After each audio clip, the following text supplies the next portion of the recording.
প্রাণের ঠাকুর শ্রীরামকৃষ্ণ, যার হাসিতে ভেসে যেত গঙ্গার জল, যার চোখে ধরা পড়ত বৈকুণ্ঠের ছবি। তিনি শুধু জ্ঞানের আলো নন, ভক্তির অমৃতধারা। বৈষ্ণব সাধনায় তার মন ভেসে বেড়াত রাধাকৃষ্ণের প্রেম সাগরে। গুরু গম্ভীরা রসিকতা, ব্রজের লীলা হয়ে উঠত তার নিত্যসঙ্গী। কতদিন শ্রীমা সারাদিন দেখতেন ঠাকুর অঝরে কাঁদছেন কৃষ্ণ নামে।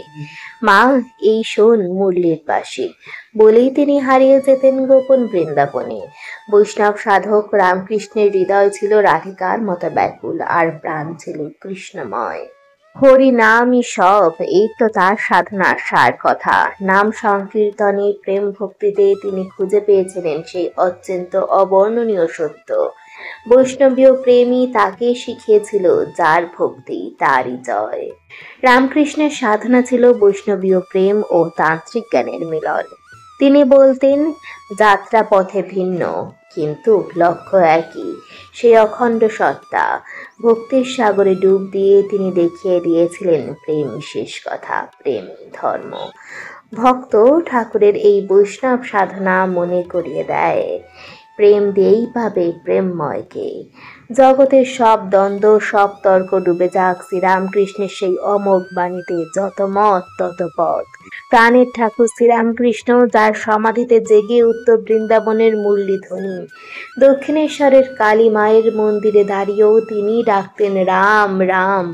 কৃষ্ণের নামে তার চোখে ঝরত অশ্রুধারা।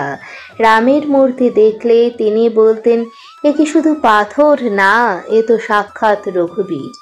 ভক্তির সখী ভাবেই তিনি রামকে দেখতেন রাধিকার চোখে। প্রেমের সমর্পণে ভরা এক মধুর অভিমান। ঠাকুরের সাধনায় রাম ছিলেন মর্যাদা পুরুষোত্তম, আবার কৃষ্ণই মুরলীধারী শ্যাম।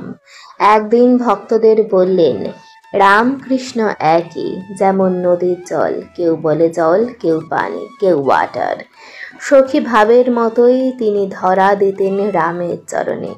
হে প্রভু, তুমি কি আমার সখা, নাকি আমি তোমার দাসী?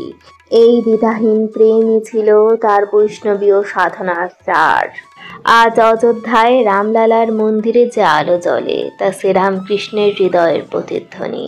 তিনি দেখেছিলেন রামকে সীতার সহচর রূপে, যেখানে ভক্তি হলো সখীর মতন নির্ভীক স্নেহ।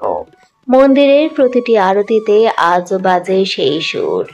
রাম নামের মাধুরী কি জানবে সে, যে রাধার সখী হয়নি?